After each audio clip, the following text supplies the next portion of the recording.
What's up, everybody? Welcome to Building Our Power. This is Gabby. And KT. And we're back with another episode. Hit us up at Building Our PWR on all social media platforms. If you'd like to support the work we are doing in the city, we've been passing around waters.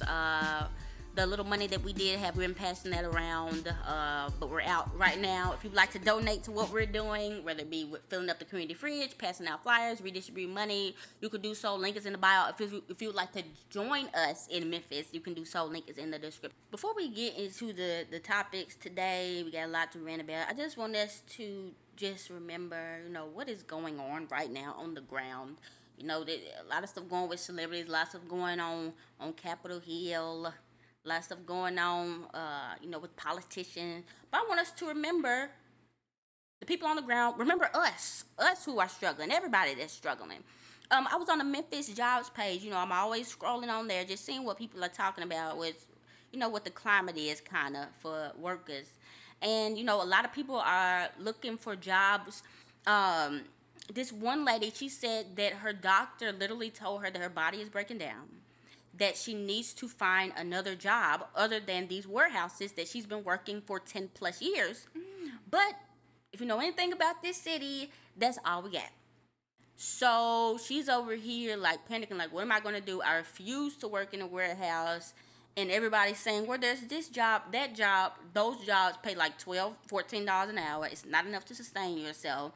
And that is pretty much the climate that we're in. And I think even about, people with disabilities. Mm-hmm. Like, there's nowhere to work in Memphis unless you're wanting to get paid $7 to $10 an hour. Even the people that do have jobs, they're working in warehouses with no AC. Imagine that for people who don't work there. You've been in a warehouse, most of us have.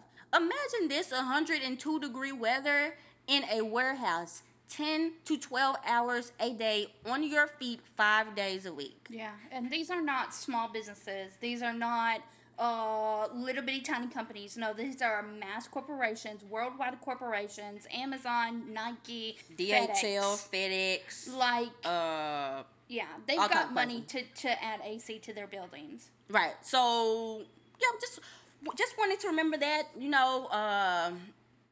times ain't been easy for any of us.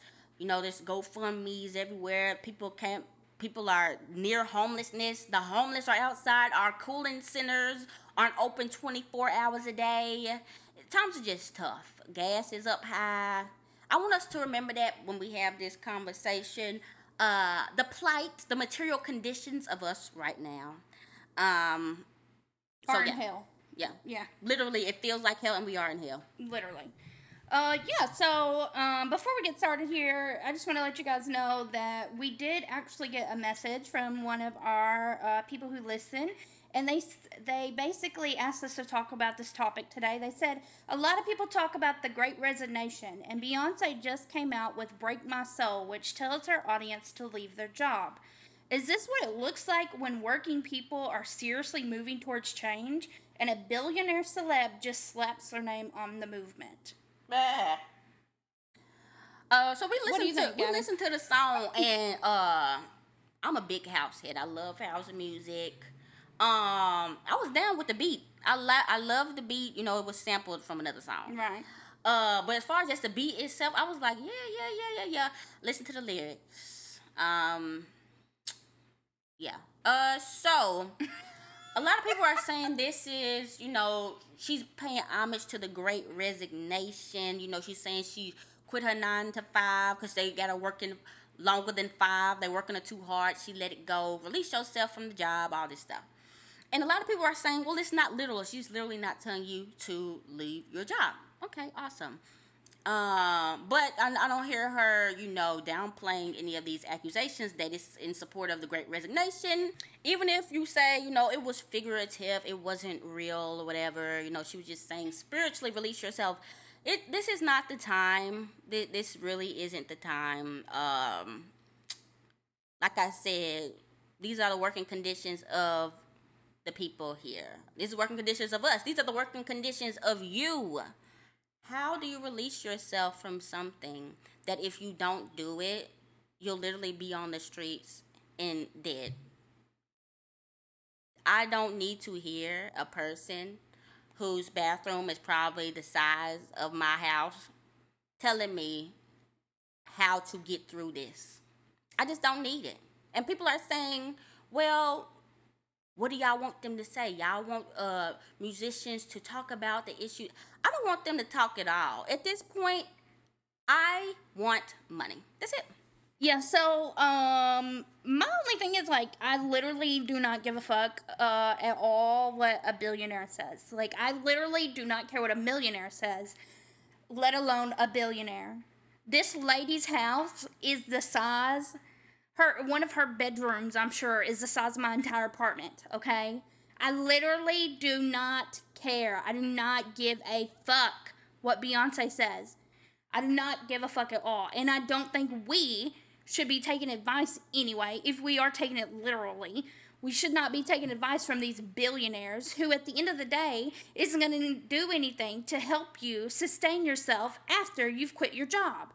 We got Beyonce over here exploiting people to get to the point where she is now, or her boss is exploiting people so that she can get to the point that she is now. And where are we at? We're still over here being poor while she's capitalizing off of black queer people's music, black queer people's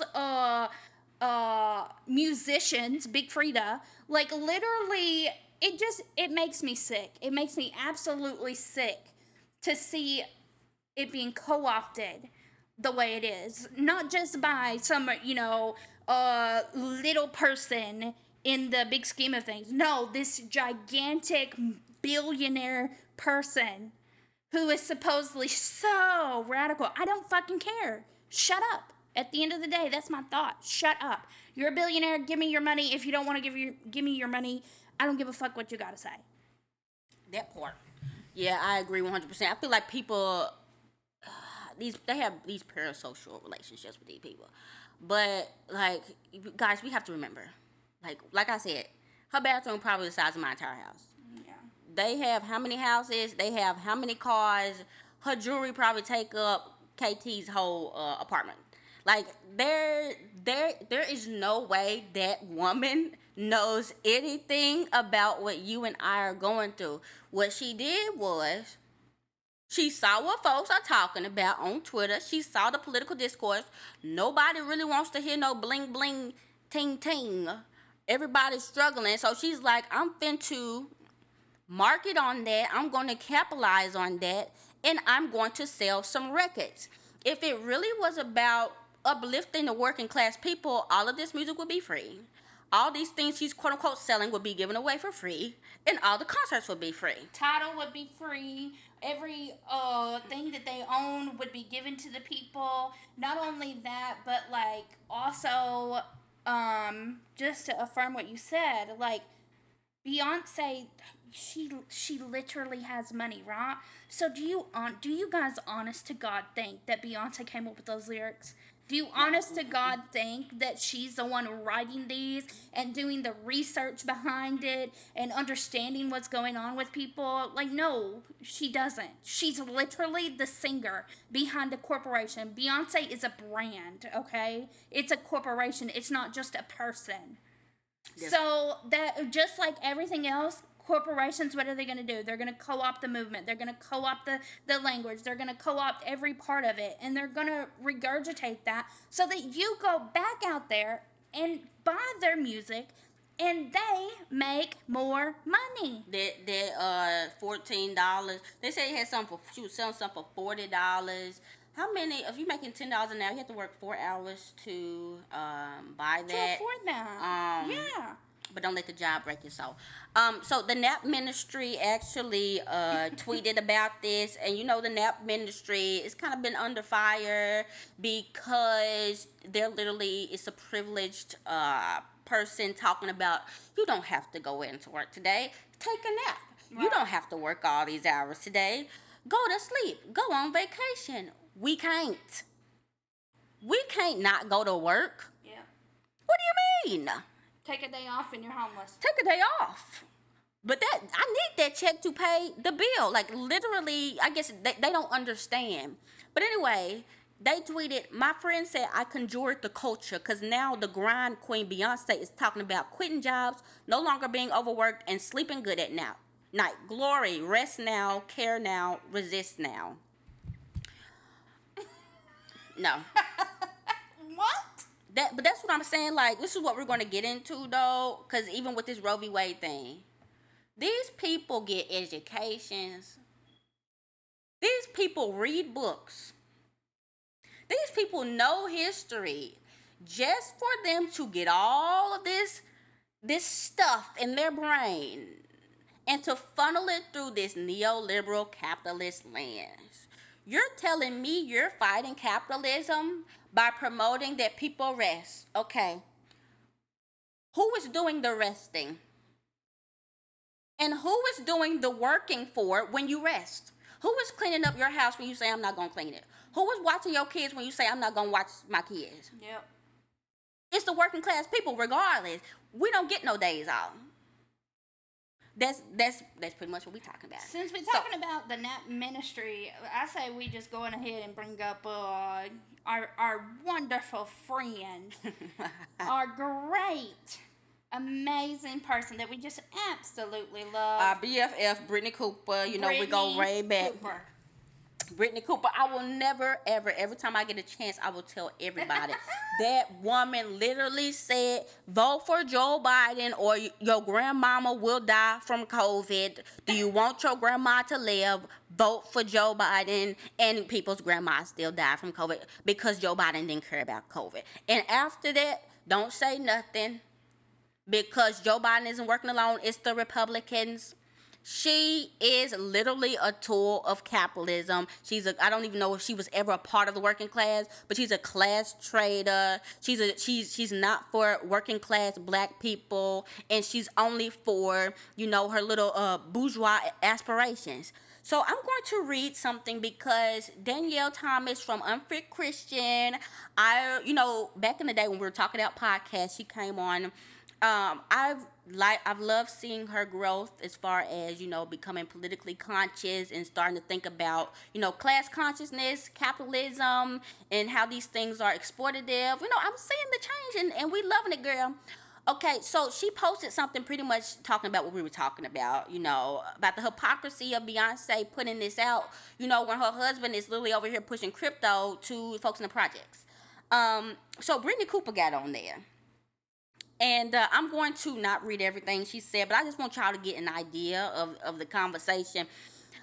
She said, I guess for me, when people begin with Beyonce as a brand and land there, then everything she does is problematic and exploitative. But I like to begin with her as a black girl artist. I see her as an artist and a black girl tapping into the zeitgeist, to the angst, to the exhaustion, to the frustration, to the way this world is soul breaking. I see this song as trying to name that. It is significant. Departure from the flexes about upgrades or best revenge is your paper.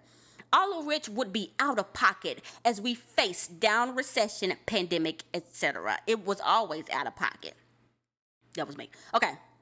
And I'm sorry, but for the folks who read the release your job, I know grammatically it can be read as a command, but it seems like it could also be read as a slightly different tense, which is to say people are already releasing jobs, already letting go of shit, or being let go by it. Okay, then she says, y'all didn't say this stuff about Michael Jackson, even though literally none of us were born. And then she said, this is some shit we only do to black girls. And I do not think that a handful of black girls that enjoy obscene wealth in this empire, that they need to explain or justify it. Whoa. Okay. White folks first, and after, they spend millennia accounting for their ill-gotten gains. And then, after that, black men line up and do it. And then folks can come talking to Beyonce and Oprah. Okay, so this lady, let me just kind of paraphrase, because that didn't really make sense what she said. She said that the white men need to explain their wealth, and then the black man can explain their wealth, and then the black women can explain their wealth. All during this time when we're waiting for the explanation, the working class people are still over here working. That's what we have to remember when we're having all this theoretical shit. While you're saying this person doesn't have to stop exploiting until the white man stops exploiting. The working class is sitting ducks. And that's what they want. They want us to get caught up in discourse that we're never talking about the real issue, which is capitalism. And it don't matter who up there. It don't matter who up there. You are suffering because they are up there. Okay, last paragraph. Until then, I think like the song or don't. But I think begin with Bey as an artist and not just a brand, as a person that tries to deeply be in tune with her audience. Interesting. And with feelings of these times, I think this song captures that in some way, and her being wealthy and a celebrity just doesn't change that for me. And I'll admit that I'm surprised to see this generational shift where folks think you can't speak about struggle unless you're struggling. Solidarity isn't about shared position, but rather about understanding of shared fate on this planet. Okay, that's the thing. That's the thing. That's the neoliberal definition of solidarity, of ally. I understand. I hear you. I see you. All these things theoretical, nothing material. I'm not going to change anything material about my life, but I see you. I hear you. I understand. Okay, so I went on there and I commented. Okay? I said, if Beyonce really cares and is speaking towards the struggles of her audience, what are her and her husband doing materially to help us? They have billions, and people are out here not struggling with just one job. Some people are struggling with 3. Anybody can catch a wave and ride it to sell records. But these people are deeply unserious and wouldn't encourage anything that would stop them from accumulating wealth. Brittany responded, you want them to be a 2-person wealth redistribution system? I want America to redistribute wealth. That is appropriate. Individualist approaches are not. That's also why I don't want any white person's $25 cash app as reparations either. Yeah, because you make you're worth $2 million. It has to change at a structural level. Also, them two gave a lot of money on the low to social movements over the last decade. I know that to be true.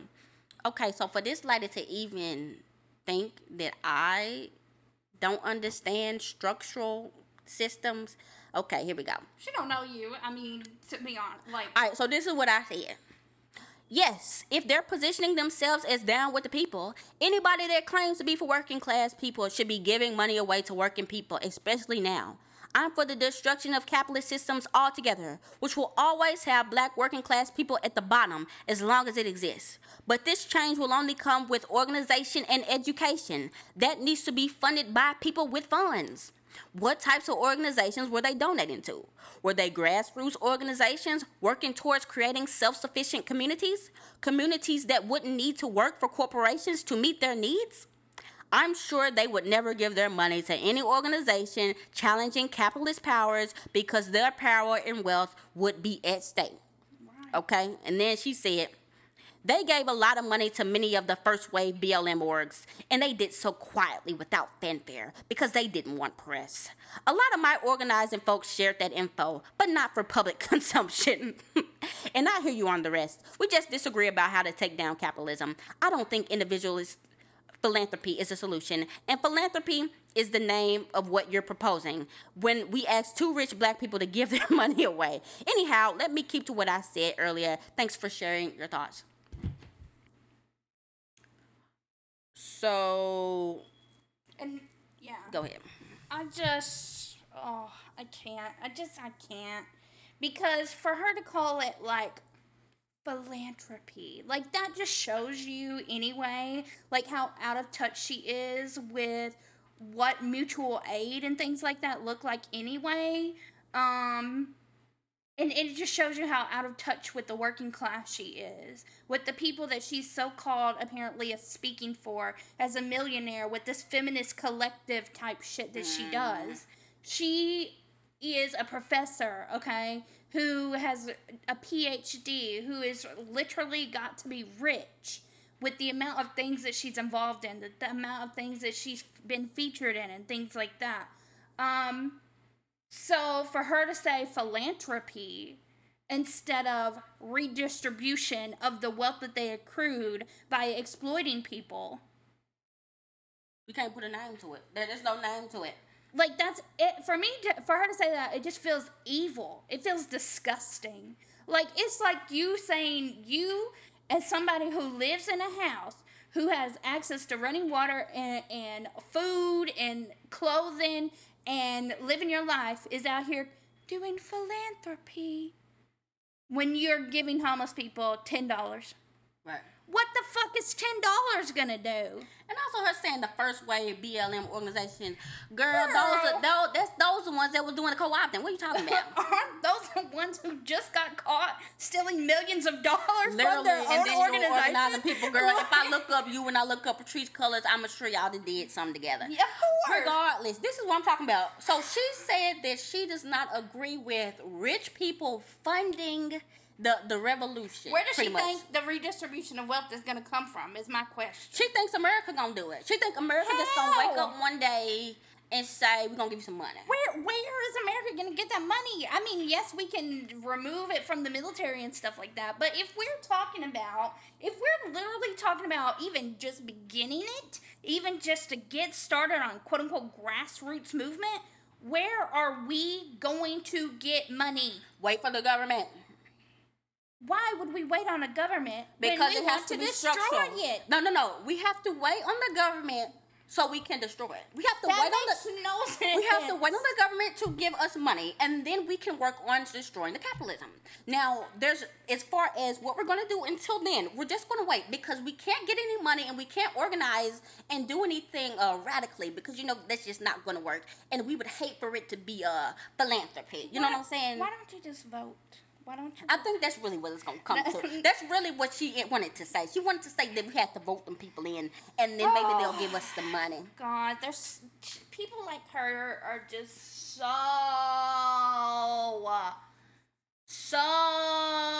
terrible. Like, I can't say how bad. But she's doing her job. That's her job. Yeah, that's neoliberalism. Her job holding hands with fascists. is to LARP. As intersectional. She's not intersectional. How the hell you intersectional and working class black women? If you want to be about black women, working class black women are in the forefront of whatever the fuck you're talking about. If you're talking about whatever, before you even talk about Beyonce or whatever, let's talk about what the working class black people are going through right now, and let's see how that can be solved. America ain't giving a cent, so the quickest thing we can do is you giving some of your money, which you ain't finna do, and these rich people giving away their money. But you gonna go all around and say how this ain't principled and that ain't principled, just to ignore and just to run away from the fact that y'all ain't doing shit. And y'all ain't gonna never do shit that's going to actually help us. Girl, Brittany Cooper with all her fucking money, and instead of her being out here fucking redistributing her own wealth to people that she obviously has been exploited to get to, she's over here arguing on the fucking internet with us. About Beyonce. How is that gonna help people materially? Why are you writing think pieces about Beyonce? That's their job. Parasocial relationships are absolutely evil. Stop thinking these celebs are your friend. They don't know you. Beyonce's not gonna kiss your ass. She doesn't fucking care about you. No, that's not what I'm saying. I'm saying that her job, no matter if it was Beyonce or whoever, yeah, her job is to co-opt and neoliberify everything we talking about. The Great Resignation, that's when people were talking about the general strike. That's when people were talking about how can we organize these things. We didn't have the resources to do that. But now, it has a title, Great Resignation, trademark. And the liberals can say, I'm going to quit this job because it's not good for my mental health and all this stuff. And, they can sell shoes and books and clothes off of it and all this stuff. And that's how we're going to do it. That's what her job is. They capitalize off of the Great Resignation that was supposed to be the great get away from capitalism. Literally. To sell a record. To sell a record. To sell an article to you through the New York Times, or to write an article on the CNBC so that they can get advertisement money off of you. And it just it's crazy. It's ridiculous. Ooh. It's ridiculous. Yeah, so we're going to shift because we're going to talk about that Roe v. Wade thing. But I just want to reiterate, academia It's literally like, think about this. Need to be destroyed. Think about this. Think about you. Think about y'all and us. People who aren't in academia. Some of us may have college degrees. Some of us may not. We were able to get books, read books, listen to books, read history books, read autobiographies, and come to the conclusions that we came to, right? To these radical leftist conclusions. Yeah. These people read the same books. These people have more access to these books. These people have access to books that we do not have access to. These are the people that told us to read these books. To be honest, like some of these people recommended these books and still didn't come to the same conclusion as us. Literally. They still, she'll recommend Asada Shakur won't come to the same conclusion because that's not their job. Their job is to get all these radical works, to get the history lessons that we can all look at and for ourselves see that it's not right and something isn't right. Their job is to take all that, use all the language, use all the lingo, and then convince us that neoliberalism is right. They're taking the same information, putting it through a filter, and saying nothing's really wrong. You know, you just got to vote for some people, and that's literally what their job is. That's it. That's the job of academia. Because how in the world y'all coming to this conclusion? Did y'all read the same pages we read? Did y'all see the same struggles that those people went through that we saw? They did. So yeah, Brittany Cooper, trash. She been trash. But that really was just like, girl, you are unserious. Just, I know she tweeting something about Roe v. Wade right now. Unserious. These folks ain't giving away no money. Anyways, Roe v. Wade just got overturned today. And I woke up to it. I didn't even believe Gabby. Gabby called me. First thing Gabby said was, Roe v. Wade got overturned. I said, no, it didn't. It's a lie. I said, yes, it is. I said, what? Yeah. My thinking, okay, so it took me a second to finally, actually think about it. I was like, why would these capitalists do this? Why would these capitalists overturn Roe v. Wade? What benefit does it give to them? Well, think about it. We're losing people daily through COVID. They need a workforce. What can they do to get that workforce back that literally just died throughout COVID and is still dying every single day thanks to COVID? They can stop abortions. And so now you're forced to give birth. Yep. Stop abortions, cut down on trans surgeries and access to medicine, so that, maybe eventually they can have children, which they can still have children regardless. Right. They said they're coming for same-sex marriage, which, but, I mean, the intention is still the same, to encourage heterosexual nuclear families so that we can get this workforce back on the road. And I want to shout out all the white women that are crying today, all the white women that's going to be on the streets today. We see you, Susan. We see you, Karen. We hope y'all have a good time. What y'all going to do after tomorrow? What y'all going to do after today? What's the plan? I can't tell you. But what I can say is that, we need to be, instead of being out here marching in the streets with our pussy hats that we crochet together, what we need to be doing is redistributing the wealth that we may have accrued. So if you are white and you have access to wealth, you need to be giving gas cards to people who do not have access to wealth so that they can go get abortions where they need to get abortions. If you are white, you need to be giving just money. Just like we just said with Beyonce. Literally the same thing. Redistribute your wealth. You going out here and protesting is not helpful. Shit. Y'all protested when the first rumor about the Roe v. Wade thing came, and then nothing happened. Nothing. It still ended up getting overturned. And what did we say? You have to make it happen.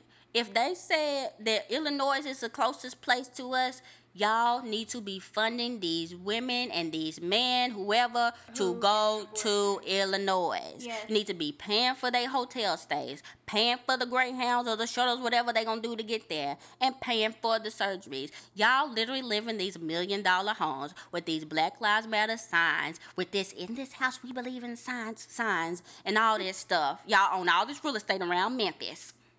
Airbnbs. And what are you doing? And what are you doing? What are you going? You gonna cry about it because why? Because it's just an inconvenience for you. Because yeah, you got to go out of town now to get your little abortion. You can't go down the street. Yeah. Oh, whoop-de-doo. But literally next week they're not gonna be talking about it. They're not gonna care.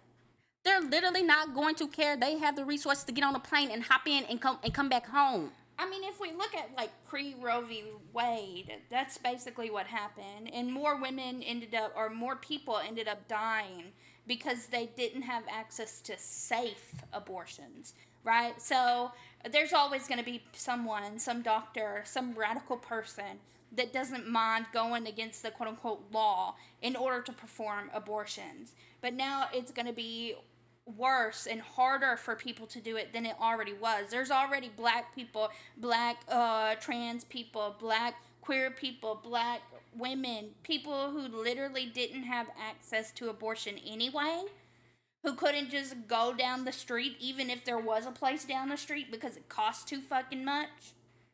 So, yeah, really redistribute the wealth, run up your credit card. I don't give a fuck what you gotta do. And even money. not that, even if you like, I don't have enough to, or I don't want to be in charge of sending people to Illinois. Y'all need to be starting some type of underground stuff. Literally. Like I know y'all got basements. Y'all are married to doctors. Yep. Set some stuff up and get it popping. Open up your Airbnb, get it like a doctor's office, however you need to do it, and bring in your little doctor friends.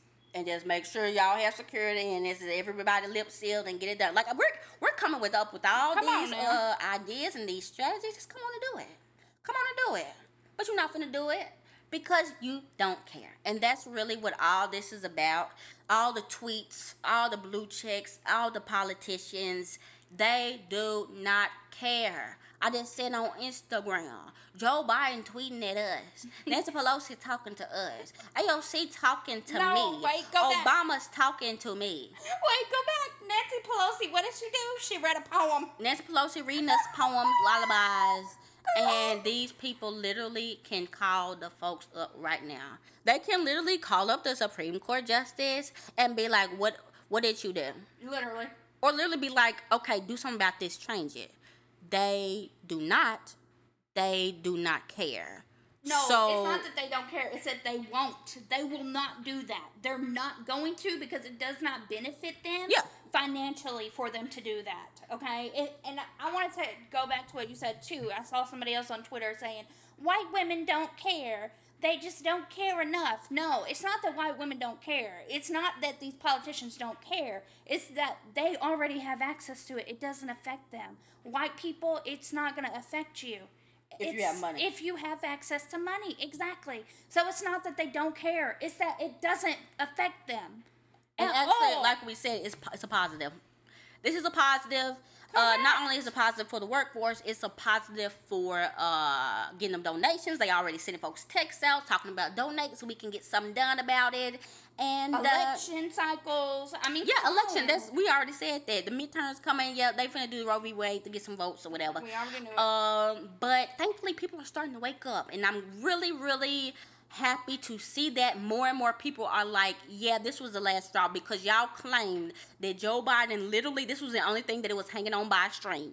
Y'all say he was gonna do something about COVID, didn't do it. Y'all say he was gonna give us stimulus checks, didn't do it. Y'all say he was gonna keep Roe v. Wade, and that didn't happen. So now people are disillusioned. Great, let's keep it going.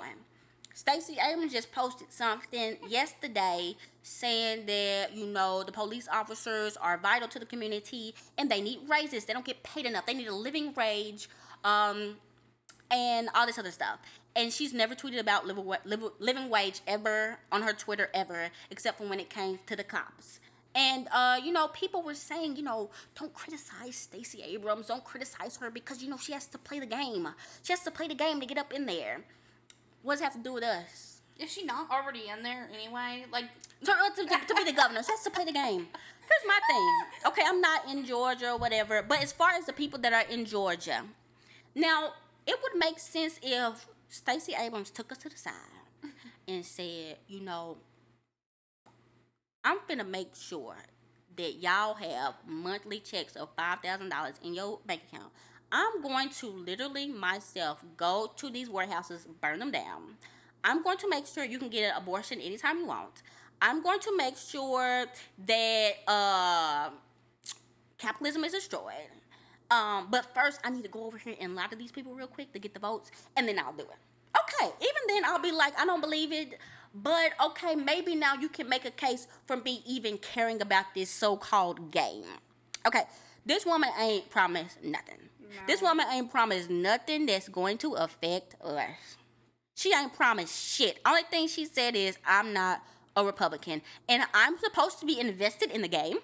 Here's my thing. I feel like she was one of those people. The reason why she got elected is because she was one of those people that really co-opted the language as much as she possibly could. And then once she co-opted the language, and I didn't really follow her, so I could be totally wrong here. I don't even think she co-opted the language. Yeah, maybe she was just a black woman, and then they were like, okay, she's a black woman Democrat. Let's change it from red to blue. Like, that could have been. Do you think that was? That literally was it. That was literally it. Okay, so then why are we so surprised that Stacey Abrams is saying that? And why do we feel like she's our best friend, and we should be holding hands with her just so that she can play this game? It's the blue checks. It doesn't make sense. It's literally the blue checks that's over there like, so y'all don't want her to win. So y'all don't want. I don't give a fuck who wins as long as we get liberation. Check this out. This is how you know, like, even for us, we have time to sometimes go over and read and see what everybody's talking about. But who has time to care at this point? Who literally has time to even care about who running the way? I don't know who's running in Memphis. I really don't care. We over here trying to figure out how to find a hustle to make money. I literally could give two cares who wins. The only people that can give a care are people who have all this extra time to be obsessed about campaigns and all this other stuff.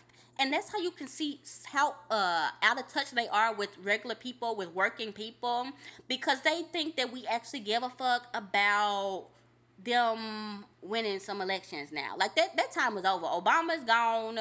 Trump, like, we don't care no more because the alternative did just as bad. Like, it's over with. And I feel like I don't know exactly what strategy they're going to go with next. The shaming stuff doesn't work anymore. So I honestly don't know what they're going to do to be able to I know what they're going to do. galvanize the stuff. What? They're going to pay people off. Like they did to get Joe Biden elected. They're going to pay people off. That's not enough. They will pay people off. Yes, it is. Come on now. We live in capitalism. Capitalism says you will do anything in order to survive, okay? What can I do? How much can I pay this person to say, oh, capitalism isn't so bad? Oh, yeah, pay off individuals. That's what I'm saying. Yeah. They're going to pay off individuals just like they did when Joe Biden was getting elected. They're going to pay people off. There was Brittany Cooper who got paid off. There was somebody, what's the guy's name? Mondale, who got paid off, who was on Ben Dixon. Ben Dixon ended up getting paid off. Everybody got paid off. Everybody got paid off during that election, last election cycle. And what ended up happening was, guess who got elected? But again, we're in that voting. No, but it's different. No, it's different you this think time. It's different? It's different this time because they just had, ooh, Joe Biden will be better than Trump. You cannot have Trump in there. Trump. Okay, so we saw Trump. We saw Joe Biden. Nothing changed. Okay, so Trump coming back, I really don't care no more. We had Trump, let's bring him back because I literally, no, y'all aren't bringing us anything. Y'all promise all these things and things have gotten worse. Yeah. But you did have we're kind of going off on a tangent now, but you had a really good theory, and I think it's absolutely true. If we look back on history, and it's like, every 20 years, something happens where it's like, okay, we're taking away these rights, and then we gain just an inch of progress, and people are like, oh, we're progressed, when really we've just got back to what we were like 20 years previously before people changed things. Literally. And now we're back to that point, and then some Republican comes, some fascist comes and messes it up, so then we need a moderate Democrat, and then that moderate Democrat ends up fucking shit up again, and so then we have to just keep doing that same cycle over and over and over. And it's like, when in our little pea brains do we have to finally get to the point where it's like, okay, I'm tired of this. I'm literally so tired of having to do the same cycle over and over. Like, are we seeing it? Or are we just so propagandized that we just don't see that? I personally think people are finally starting to see it. Either they're finally starting to see it or they're just getting disillusioned with the whole thing. Because we have seen, especially if like you're our age, born in the early 90s or late 80s, we've seen a lot. We saw the terrorist attack. We Yeah. saw two economic collapse already. We saw the Iraq war, the war on terror. We saw a lot. We were at the end of the war on drugs. We have seen a lot, and we have seen that literally these politicians do nothing. We saw Obama. Obama literally was the only hope that we ever had, and he literally did nothing. So at this point, I feel like I'm seeing with my own eyes. They may not know what to name it. May not know what exactly is the problem. But people know now, or people are starting to see now, that there is something wrong with this whole system. Everybody I've talked to, even people that aren't like, into it, even everybody says now that yeah, this system, something is wrong with it. We should not be working this much. There should not be billionaires. People are starting to see it, I think. Um, the the goal then is just to shift them to the right direction, because like I said, they will fall into the Brittany Coopers and stuff like that, who will sop them back up and just say vote eventually. But yeah, that's why we're here to, people are hopeless, we're here to talk to them and give them answers and show them how it can be implemented, what we can do, the steps that need to be taken.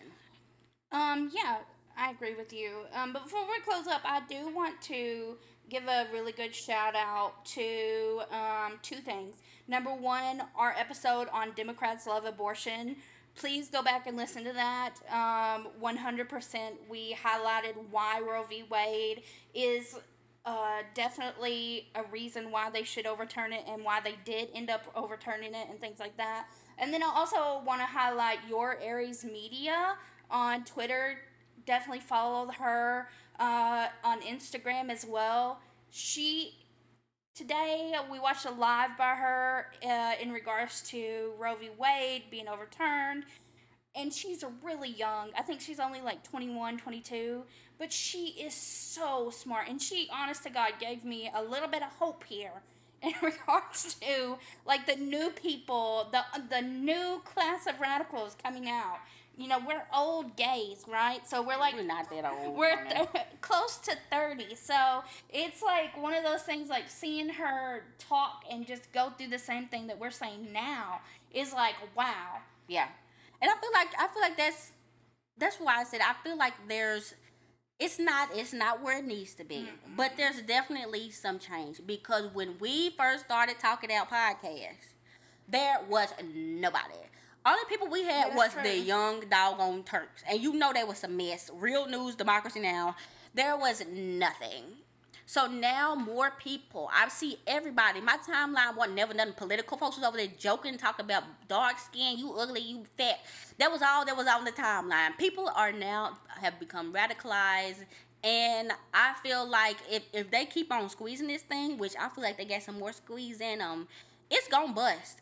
And that's why they're trying to increase all these police budgets, because they're gearing up for whatever's finna go down, whether it be increase in quote unquote crime, whether it be increase in riots, whatever it is. I was thinking about, like, okay, if we think about back to like when Roe v. Wade, like 1973, and we go like pre that, okay, we look at all the civil rights movement and stuff. My thing is, like, I feel like we're back in that little time period where we have a quote unquote moderate Democrat, which is really just a right winger, um, in office, and we're gonna end up having to do some quote unquote civil rights thing, and then we're gonna get our progress back. Like, I feel like we're back right where we were. Like in the 1920s, they had the flu, and then we're going up and we're getting closer to the civil rights movement and things like that. Like, I just feel like it's being replayed. Does that make sense? Yeah, so that's why I said that's why it's so important to get that history. I see so many people just talking out their ass, saying all this is started because folks didn't vote for Hillary Clinton. Like, you do not understand. You need to get the history of America. You did not get it in history class. No. I promise you. That coach that taught you and was over there drunk did not teach you nothing about American history. You need to see that nothing changes in America. It's literally the same cycle over and over. Only thing that changes is technology and now the destruction of the earth. And the words that they use, the names that they use, like everything, the literal how it is set up is exactly the same. It's the same playbook. So yeah, so that's why it's so important for us to, part of the main part of political education is just teaching history, just teaching what happened and what they did and what stopped them. And that's why we try, every once in a while give those little history lessons like we did with Gay Pride last week, because you see where it shifts. And it always shifts because you have a lot of people that are fed up and angry, but they do not have any purpose or any structure. They don't know what needs to be done, and they're easily swept up. And I feel like that's not. I feel like if we're diligent and we just keep handling these people, we don't let up, we point out the contradictions, we own people's ass when they start, we can lessen the blow. I know it's gonna be one, but I feel like we can just halt it a little bit. Maybe. I mean, yeah, but this has been a real long episode. And you're welcome, everybody. This is our makeup for the June 14th. Right. But yeah, guys, you tell us what you think. It's a lot going on. Tell us some of your thoughts and feelings. Tell us if y'all have some structures, some organizations in your city, in your state that's doing stuff. We will definitely highlight them. We finna look and see what's going on in Memphis. To underground stuff and post it. And you can hit us up at Building Our PWR on all social media channels. If you'd like to contribute to the work we're doing, you can do so. Link is in the description. This has been Gabby and Katie, and this has been Building Our Power.